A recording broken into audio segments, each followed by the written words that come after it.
हाथियों का गांव। आपने अक्सर चिड़िया घर में हाथी को देखा होगा। कुछ बच्चों ने आइस पर सवारी भी की होगी। यूं तो चिड़िया घर में हर जानवर की रौनक है। शेर ना हो तो जंगल का बादशाह किसे कहेंगे। ऐसी तरह रीछ और बंदर का अलग मकाम है। बच्चे बंदर की शरारतों से बहुत महफूज होते हैं।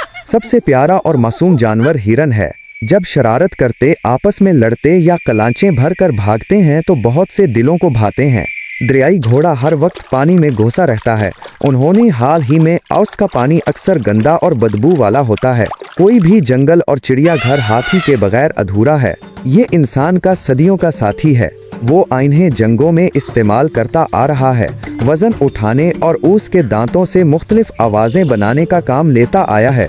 हाथी मेरा साथी, जिंदा हाथी लाख का, मुर्दा सेवा लाख का जैसी मिसालें भी आइस से वाबस्ता हैं। पहले ज़मानों में मीलों के हिसाब से घने जंगलात हुआ करते थे। दरख्तों झाड़ियों की बहुतात होती थी। जानवर ऐन में खुशो खुरम रहते थे।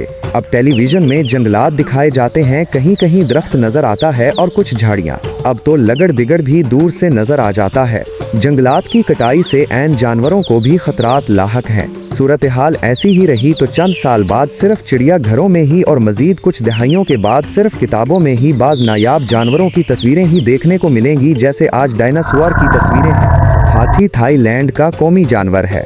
वहाँ एक गांव का नाम बांता कलांग है।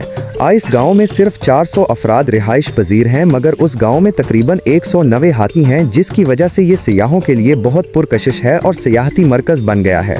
हाथियों के मुख्तलिफ करतब देखने के लिए बांता कलांग आने वाले सयाहों से माकूल आमदनी हो जाती है। हाथियों की कमाई से मकामी लोगों ने गेस्ट होम्स तक बना लिए हैं।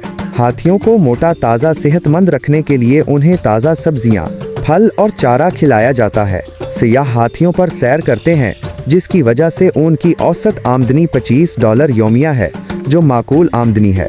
उनकी देखा देखी साइकिल सवारों ने भी सयाहों की सैर के लिए साइकिल रख लिए हैं। दुनिया भर से सयाह यहाँ आते हैं। अक्सर सयाह फैमिलीज को लेकर आते हैं। हाथियों की सवारी से बच्चे ज्यादा महफूज होते हैं।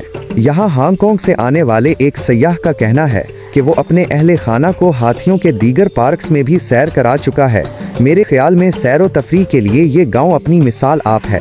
सैरो तफरी के लिए ज्यादातर जर्मन, बरतानवी और रूसी बाशिंदे होते हैं। थाईलैंड में पहले हजारों हाथी घूमते दिखाई देते थे, मगर जंगलों की कटाई और गैर कानूनी शिकार ने उन्हें सैकड़ों की तादाद तक महदूद कर दिया है।